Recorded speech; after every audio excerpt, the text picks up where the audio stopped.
Hi there, this is Ed Swatavage, Managing Partner for SI Sensei. I'd like to welcome you to Zen for the PM lecture series.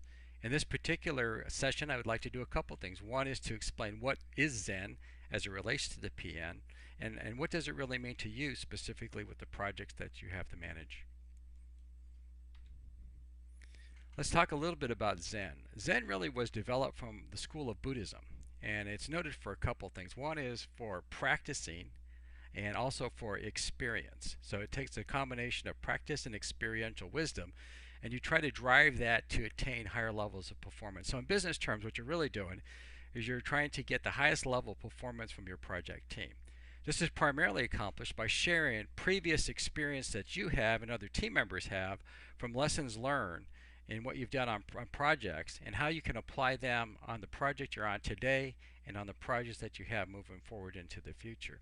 Zen also de-emphasizes theoretical knowledge, academic knowledge in favor of direct individual experiences, and really focus on life lessons learned. As you know, not all the best answers can be found on Google. Although learning from a book or Google does have value, there's no substitute for direct experience and knowledge gained by doing it. Achievement really is the combination of the talent that you have from your team plus the preparation that they do, along with a lot of the direct hands-on experience. So Zen really, in summary, is focusing on taking those experience, those life lessons, and applying them forward in favor of what you might find in a book or on Google.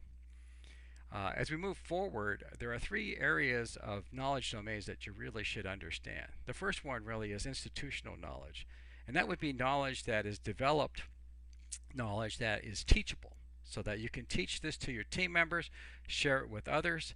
It would be things like basic project management concepts, to balance schedule, budget, scope, the things that you do as a project manager to keep that project on track. It also could be solid project management practices, managing deliverables and milestones, the things that you do there. How do you keep those on track?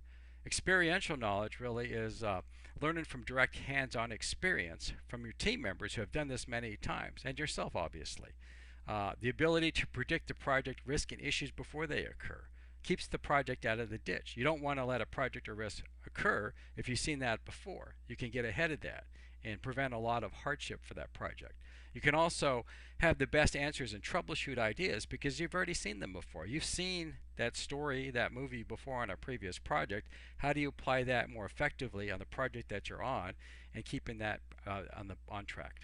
The other area is situational knowledge, and that's really customizing best practices and proven techniques to the specific situation for that company itself. As your project approach has to be adapted to a couple things. One is the culture of the company and the needs of the company. All companies are different, and you find the cultures may be different too. So adapting to that is really very important. The other thing you want to do is save lots of time and budget by not creating what already is a good solution. So those things that you've done in the past, apply them today and apply them in the future. The key concepts here are to teach, share, and adapt what you know to drive the best possible results. Let's talk a little bit about the ability to teach. So that's really done in what I would call the concept of sensei. Sensei is a Japanese word. It really has two components to it. The first is sen, which means ahead or preceding.